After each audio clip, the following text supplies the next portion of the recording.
Olá, José Almeida, muito obrigado antes de mais por ter aceito o nosso convite aqui nos Empresários Elite. Antes de mais gostava que nos desse uma breve apresentação de quem é o José Almeida. Te conhecemos há muitos anos, mas provavelmente algumas pessoas não conhecem, outros conhecem de certeza absoluta, e depois um bocadinho sobre ideias e desafios também. Ok. Bem, eu sou o partner responsável pela Ideias e Desafios, nós já existimos desde 2003 e somos uma empresa que é especializada no mundo da venda, seja na formação de comerciais, seja nos processos de coaching e de consultoria comercial, ou então no próprio acompanhamento dos comerciais no terreno. Isso é o que nós fazemos, não fugimos daí porque acreditamos que nesta área é necessário um alto grau de especialização para poder trabalhar bem. O meu próprio percurso e de qualquer pessoa que está na ID foi ligado às vendas. Eu fui vendedor de carreira durante muitos anos, depois fui diretor comercial e diretor-geral de várias empresas, e há cerca de 12 anos atrás, em 2003, estava um bocadinho farto de estar a trabalhar para os outros. Houve ali uma mudança de carreira, estava na área de tecnologia na altura, e comecei a pensar o que é que eu gostaria de fazer. E de facto onde eu tinha maior paixão era estar no terreno com as pessoas e na parte da formação, que já tinha sido formador durante uma série de anos. E então comecei a construir ideias e desafios à volta desse conceito. Sempre muito preocupado na perspectiva de quando eu estava do lado de lá a ter formação de vendas, o que é que eu não gostava de ter.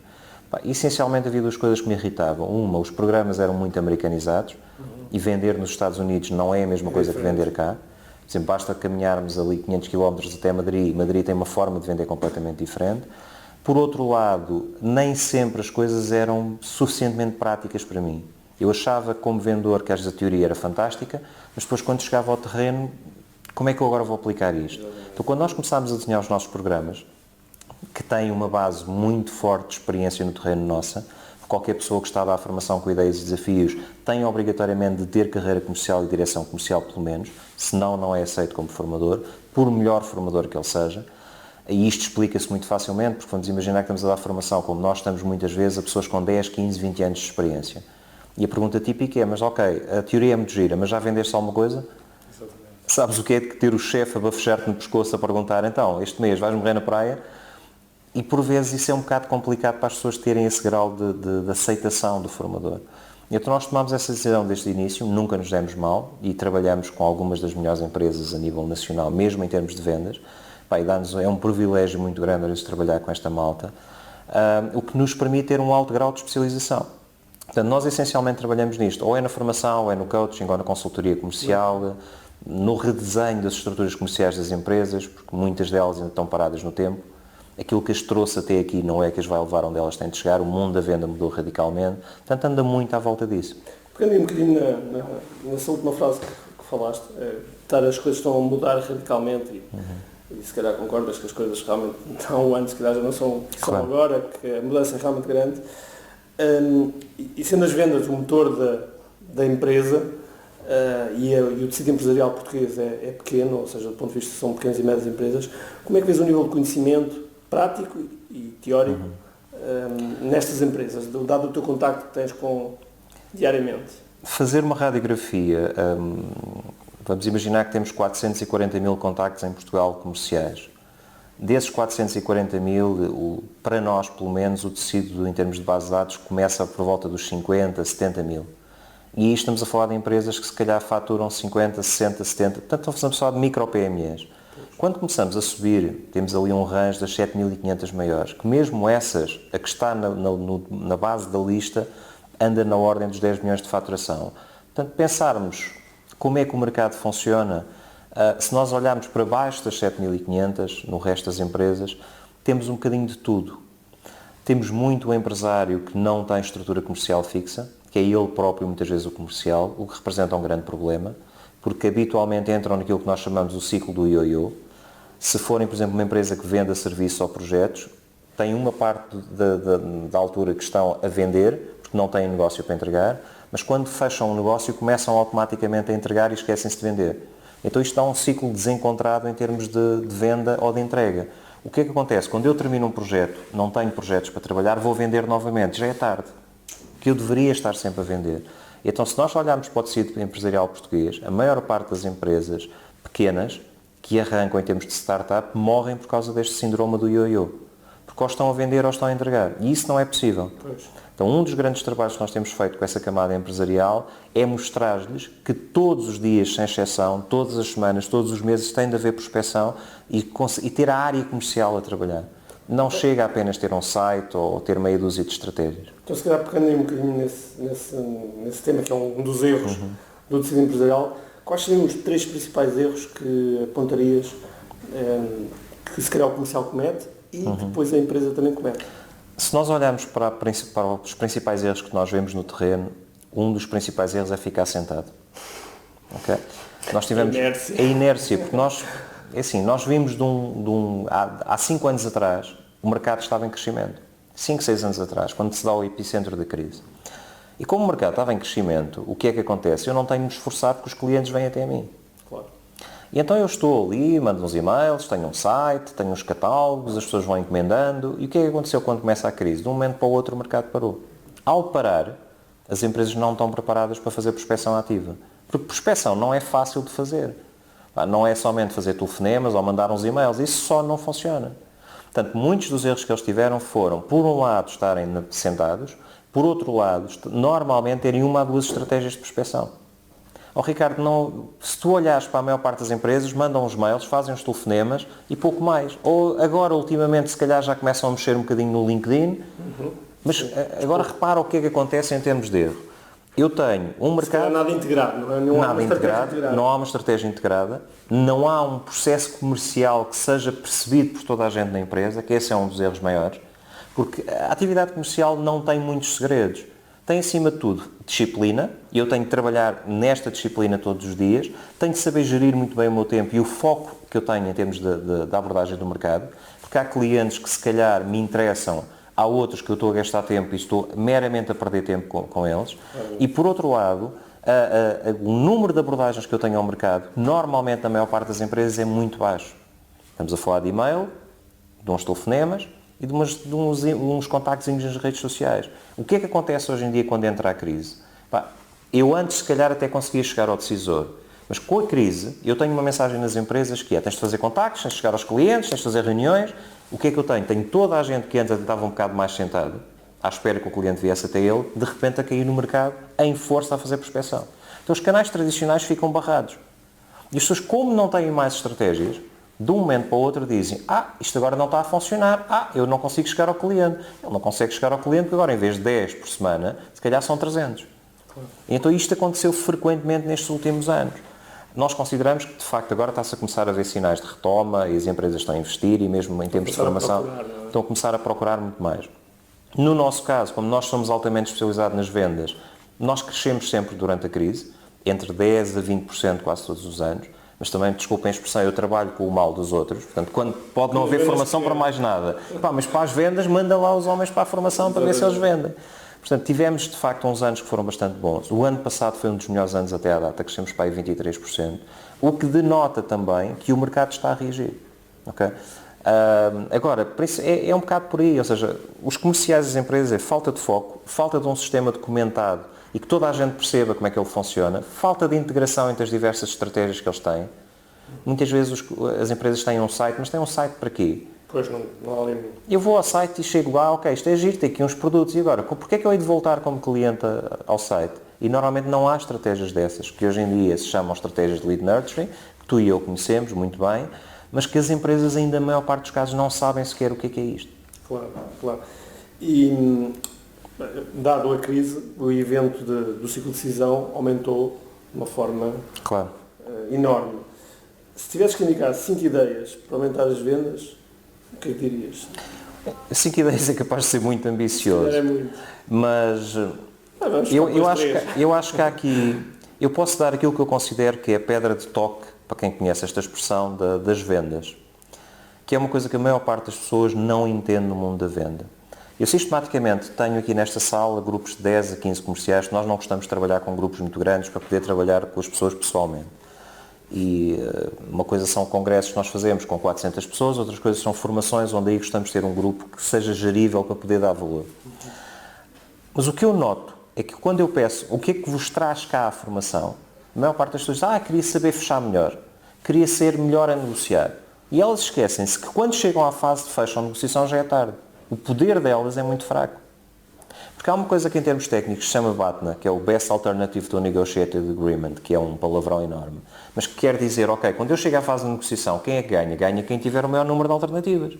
Seja eu, comercial, que tenho 10 negócios para fechar esta semana, seja o cliente que tem 10 empresas que lhe podem fornecer o mesmo e estão a discutir preço. Portanto, se eu chegar a esta fase e só tiver 2 negócios para fechar esta semana, eu tenho de comer, eu tenho de pôr dinheiro em cima da mesa, eu tenho de pagar ordenados. Portanto, eu vou fazer loucuras. Por isso é que eu costumo dizer que quando chegamos a essa fase do fecho, que toda a gente quer fechar melhor, negociar melhor, já é tarde. Eu tenho a desenvolver alternativas na base, no início do funil, na parte da prospecção. E não só na prospecção, mas também entender que a forma como os clientes compram mudou radicalmente. Eu já não estou à espera que o comercial me venha bater à porta. Eu ando a navegar na internet e há normalmente 2 processos. Há um processo em que eu ainda não sei que quero aquilo. Eu posso eventualmente, no nosso caso, vir a ter uma necessidade de formação de vendas. Mas eu não estou nem aí, se calhar não é este ano. E essa é uma parte dos clientes que eu quero que cheguem até mim, que eu normalmente as empresas não têm trabalhadas. Depois há uma outra parte que nós chamamos isto um funil de lead nurturing, em que diz assim, ok, eu já ando à procura, mas ainda não conheço a tua empresa. E aqui, normalmente, é onde tenho trabalhado o marketing mais tradicional. Certo. Temos aí, se calhar, os sites, a otimização dos motores de pesquisa, que a maior parte das empresas é uma Não coisa conhece, que é ciência nem de sabe o que botões, é, nem sabe o que é. assim, Temos todas essas estratégias, mas antes disso, ainda há uma outra estratégia, que é a estratégia de eu não ando sequer à procura. Porque vamos imaginar que eu quero comprar um carro, mas o meu carro só vai... vamos imaginar que o renting acaba daqui a 3 anos. Então, espera aí, mas se eu não me posiciono na altura em que ele ainda não está à espera, eu estou a perder este cliente. Porque quando ele estiver à espera, ele automaticamente entra em modo de compra. Mas quem é que tipicamente o consegue agarrar antes? Consegue quem está a dar valor. Então aí entramos com outro conceito que a maior parte das empresas não domina, que é o conceito da persona. Que é qual é a persona do meu cliente. Mesmo antes dele andar à procura daquilo que eu eventualmente vendo. Porque é um funil muito mais aberto. E então aí basicamente o que é que nós devemos fazer? Devemos trabalhar essencialmente por marketing de conteúdo. Vamos imaginar este gajo que tipicamente vai comprar o carro daqui a 4 anos, que o rating da empresa obrigatoriamente muda. Então como é que eu trago até mim? Se calhar tenho umas dicas sobre condução, umas novidades sobre o mercado automóvel. Mais educacional. Um marketing mais educacional que nós chamamos de marketing de conteúdo, que me vai colocar a minha empresa no radar, não para vender, mas para ele fazer a conexão cerebral e dizer, ok, ideias e desafios, formação de vendas. E quando essa conexão se dá, ela pode demorar 3 anos, mas quando ele estiver preparado para comprar, eu vou aparecer à cabeça. Porque eu estive sempre a dar valor. Então há aqui uma série de outras estratégias que têm de ser postas em cima da mesa.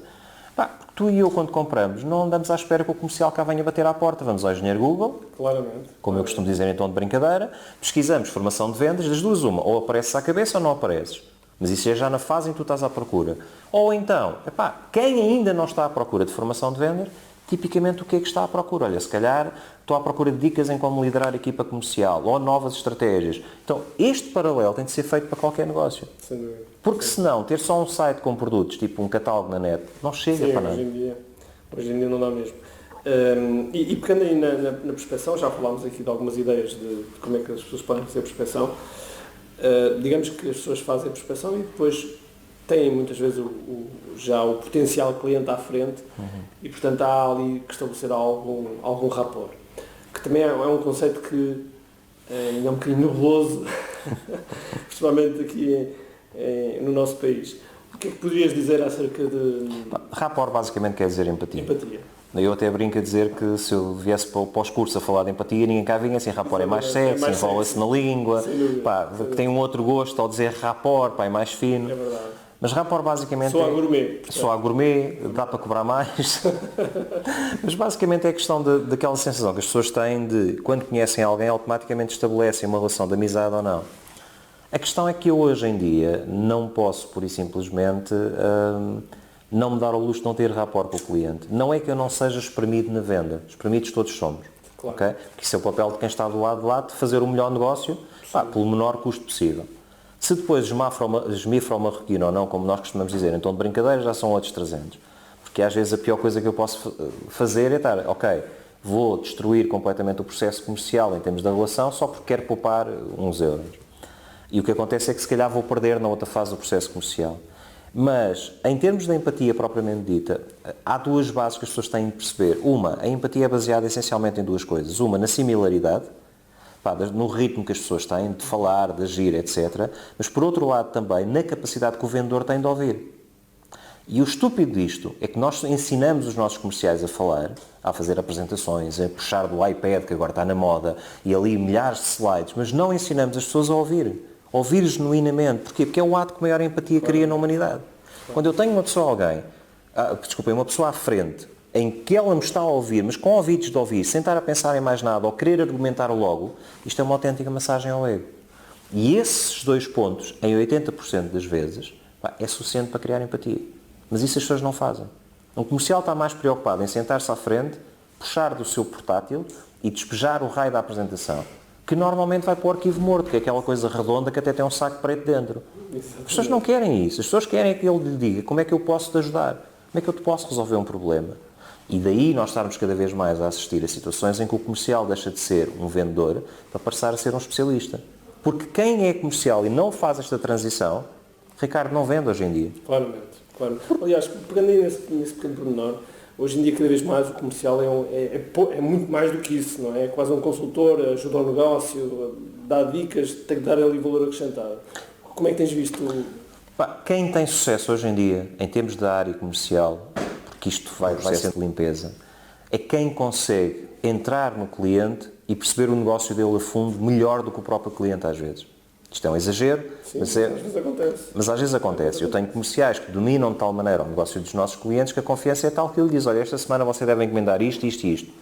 Porque eu já sei mais ou menos o seu ciclo de venda e os seus estoques funcionam desta maneira. E até porque em termos de mercado temos assistido a esta situação. Quando eu tenho um comercial assim, eu deixo de ter um comercial para passar a ter um especialista, um parceiro. E isso vale ouro. Porque se for para fazer encomendas, eu vou ao site e mando um e-mail ao telefone. Então, espera aí, se hoje em dia há tanta informação disponível na internet, por que carga é que eu ainda necessito do comercial? Eu faço-te um paralelo muito simples. Nós os dois somos homens que vimos da tecnologia e tu ainda lá estás. Eu estive lá durante muitos anos. Somos gajos que não temos dificuldade em pegar num portátil e ir à net para escolher viagens. Claro. Por que carga é que eu me dou ao trabalho de continuar a ligar para a Patrícia, que é a pessoa que me vende as viagens todos os anos? Sem dúvida. Porque aquilo não me diz tudo. Ok, é giro ver México a 1.200 euros, vamos imaginar. Mas será que o hotel vale ou a fotografia da piscina foi tirada com uma grande angular? E essa pequena distância de conhecimento é onde o comercial tenta apostar hoje em dia. Portanto, eu não quero um gajo que me venha vender nada, eu quero um gajo que saiba daquilo à séria com a informação que eu não tenho, o que hoje em dia é crítico. Mas a maior parte das pessoas não estão nem aí. Pegam no raio do catálogo que vem do marketing e despejam aquela brincadeira. É um bocado como antigamente, como o sketch do Raul Soldado, para quem é mais antigo, dizia que foi à guerra, foi ao médico, e o médico perguntou, então mas o que é que se queixa? Ele, para não parecer pelintra, escolheu um panarício, 2 bicos de papagaio e uma barriga de água.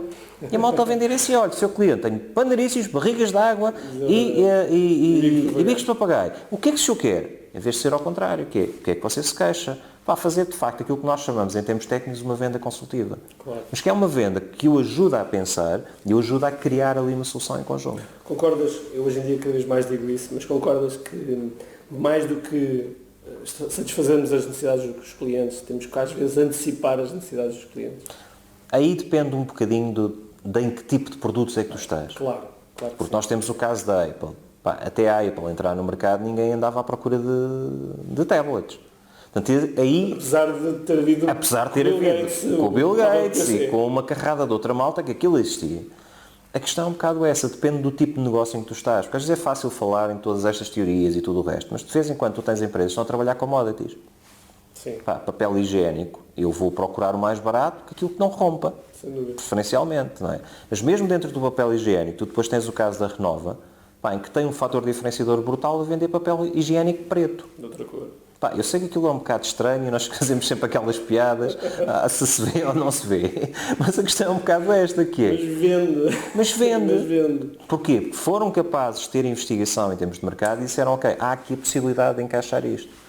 E às vezes tu tens de ter essa capacidade. Agora, isto é fácil de falar, mas quando eu estou a vender commodities, como é que eu faço? Agora, quando eu estou a vender commodities, se calhar tenho de ir por outro lado. O que é que eu tenho como fator diferenciador que os outros não têm? Claro. Pá, é o serviço, é a capacidade de resolução de problemas, é o conseguir fornecer mais rápido que os outros. Eu tenho de ter um fator diferenciador. E esta pergunta fazem muitas vezes os empresários. Está bem, mas eu vendo parafusos, está bem?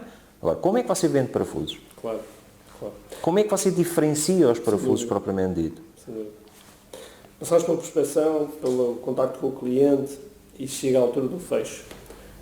Que normalmente ou se diz as coisas num timing errado, ou diz-se as palavras erradas, ou estamos já a tentar vender, o cliente já comprou, mas ainda continuamos a tentar vender. Claro. O que é que tu dirias para melhorar neste aspecto? Eu costumo brincar a dizer que a venda a Deus pertence. Okay? Eu sou um bocado contra aquelas estratégias do forcing no fecho. Isto é o que tens de fechar o negócio, tens de fechar o negócio, tens de fechar o negócio. Epá, mas espera aí, se o homem está com o fogo na fábrica, por que cara é que vai fechar o negócio comigo? Claro. Tu tens um timing. Eu tenho de ter a noção que há um momento para fazer o pedido do fecho. Isso todos temos de ter. No sentido em que, porque é que não experimenta, porque é que não avançamos, faz sentido para si avançarmos com isto, tentar, há várias estratégias para isso. Mas também tenho de ter uma noção que se eu chego aqui, eu não posso estar dependente deste negócio para vender, para viver. Porque se eu estiver dependente deste negócio para viver e não tiver a capacidade de me levantar da mesa da negociação e ir embora, eu já perdi. Exatamente. Então é aí que muitas vezes as pessoas não entendem. Aquilo que dá segurança ao fecho não é tanta estratégia, porque o fecho é uma consequência, Ricardo. Claro. Se tu tiveres um processo de venda que seja congruente e não tiveres falhado em todo o processo, tu chegas ao fecho, o fecho é uma coisa, negocias mais para aqui, mais para ali, aperta daqui, aperta dali, condições de pagamento, é mais... Mas estás nesta onda. Porquê? Porque isto tudo é uma balança. O que é que eu tenho no meu prato da balança? O que é que os outros tiveram? E se eu falhei para trás em termos de congruência, e há coisas absolutamente simples. Vamos imaginar que tens um produto que é crítico em termos de timings de entrega. E o gajo vira-se para ti e diz, ok, José de Almeida, mas você consegue me entregar nesta data? E vamos imaginar, quando foi para lhe enviares a proposta aos catálogos, teve de ser o gajo a andar-te a chatear para tu lhes enviares. O que é que ele neste momento, em termos de inconsciente, está a pensar? Tu podes dizer que vais entregar a tempo, mas internamente, em termos de congruência, o cérebro dele está a dizer assim, olha, vais entregar, vais. Então tive de ser eu andar atrás de ti para me mandares a proposta? E as pessoas não pensam nisto. Portanto, quando eu chego à fase do fecho, eu cliente, vou lutar mais com o processo de decisão ou não, quanto menos congruência eu tiver aqui para trás. Então eu tenho que ter atenção no fecho, em primeiro lugar, a toda a congruência do processo comercial. Segundo, eu ter opções do meu lado e não ir para o negócio como aquele sendo o único negócio que eu tenho para fazer este mês. Porque para conseguir negociar e defender a minha dama, numa situação dessas, tu tens de ser muito bom negociador. Basta mandar, por exemplo, aquilo que nós chamamos em termos técnicos uma bujarda, do género, então mas como é que estão as vendas lá na sua empresa? E ler a linguagem corporal e ler a reação que a pessoa tem, e tu sabes imediatamente se ele está acima ou está abaixo. E se está abaixo, eu, cliente, vou espremer de uma maneira diferente. Então, como é que eu me defendo disso? Defendo disso, todos os dias estando a inserir novos negócios no pipeline. E é essa disciplina que as pessoas têm de ter. E depois tenho, de facto, de pedir o fecho. Isso é óbvio. Mas eu considero que essa é a parte mais fácil. Isso é fazer uma pergunta. Agora, a maior parte das pessoas não é aí que falha. Falha porque quando chega àquela fase ou não tem concorrência no negócio, ou então não tem opções. Não tem opções. Entra em modo nervosismo. O próprio cliente fica nervoso, porque não percebe porque é que este gajo está nervoso. Pois está toda a gente nervosa aqui. Está nervoso porquê? Está nervoso porque se calhar isto vai dar asneira e ele depois vende, mas não consegue entregar em condições? Ou está nervoso porque não atinge os números?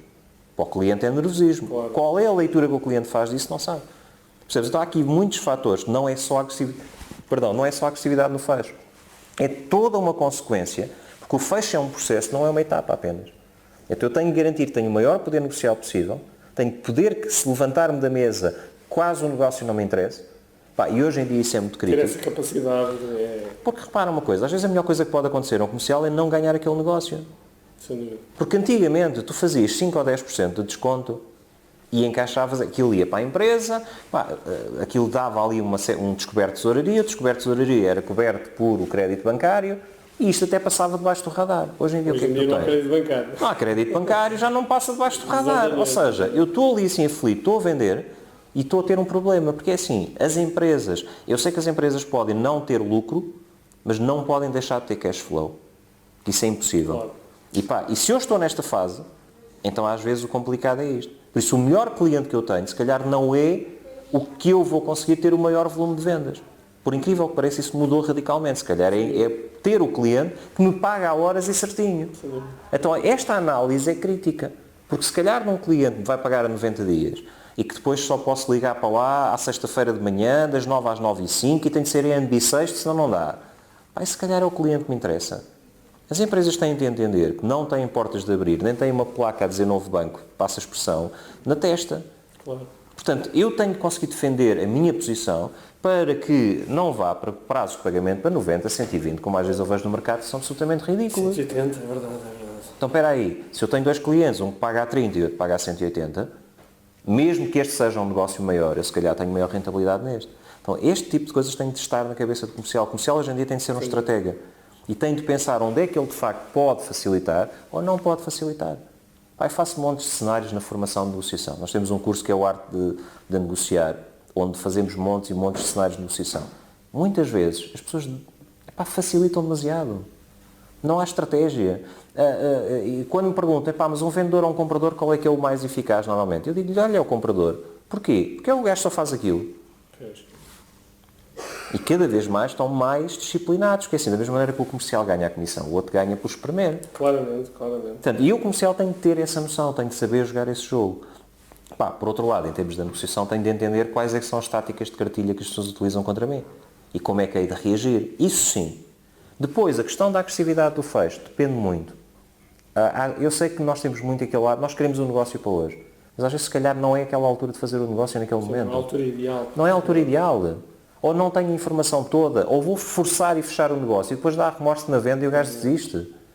Ou às vezes é preciso mesmo recuar na venda. Porque assim, às vezes há determinados perfis de clientes, por exemplo, as pessoas têm 3 respostas não é ao stress, mas se tu tiveres uma situação complicada na rua, tu tens normalmente 3 respostas que é os 3 Fs, que é o freeze, flight e fight. Ou tu bloqueias e ficas tipo o viado no meio da autoestrada a olhar para os faróis, ou tu foges, e porque não queres estar ali, não queres ter esse conflito, ou então tu, por simplesmente, partes para a agressão. E os clientes que eu tenho à frente, quando eu os pressiono para o fecho, podem ter uma destas 3 reações.